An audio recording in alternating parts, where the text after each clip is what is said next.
You've probably heard the scary version. If the bees disappeared, humans would have just 4 years left to live. People love to say Einstein said it. He didn't. There's no record of him ever saying anything close. And the 4 years part isn't really true either. But here's the strange thing. The real story of a world without bees is somehow more unsettling than the myth. Bees aren't just honey factories. They're the invisible workforce behind your dinner. When a bee lands on a flower, it carries pollen from one bloom to the next, and that's what lets the plant make fruit and seeds. About a third of everything we eat depends on that quiet exchange. Apples, blueberries, cherries, cucumbers, melons, coffee, almonds, none of them happen without pollinators. One in every 3 or 4 bites on your plate exists only because something with wings showed up and did the job for free. And no crop shows this better than the almond. In California, there are orchards so vast you can't see the end of them, and they are completely, totally dependent on honeybees. Every February, more than 1.5 million beehives are loaded onto trucks and driven across the country to those orchards, in the single largest pollination event on Earth. No bees, no almonds. Not fewer almonds, none. So what actually happens if they vanish? The first thing you'd notice isn't starvation. It's the grocery store getting boring.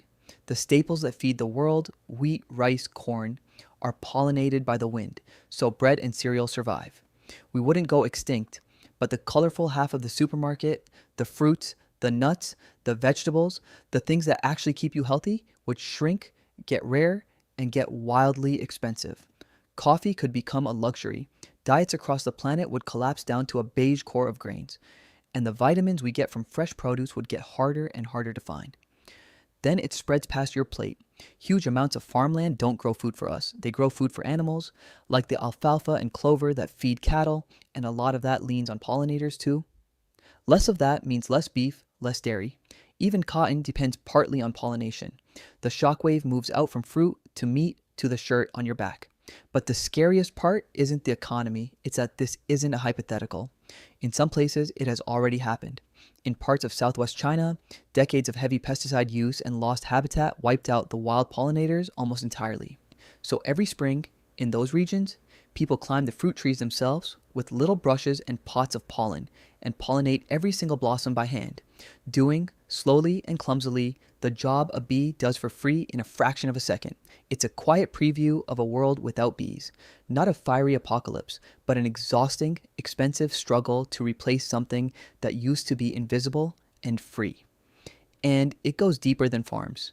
Bees and wild pollinators also keep wild plants alive, the flowers, shrubs, and trees that feed and shelter everything else. Pull pollinators out of an ecosystem and the plants that depend on them fade. The animals that eat those plants thin out, and the ones that eat those animals follow. It's the same chain reaction every time, and it doesn't stop at the edge of the field. So, no, losing the bees wouldn't kill every human in 4 years. The truth is slower and sadder than that.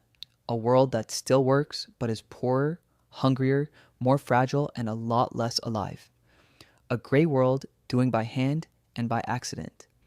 What a tiny striped insect used to do perfectly, for nothing, while we barely noticed.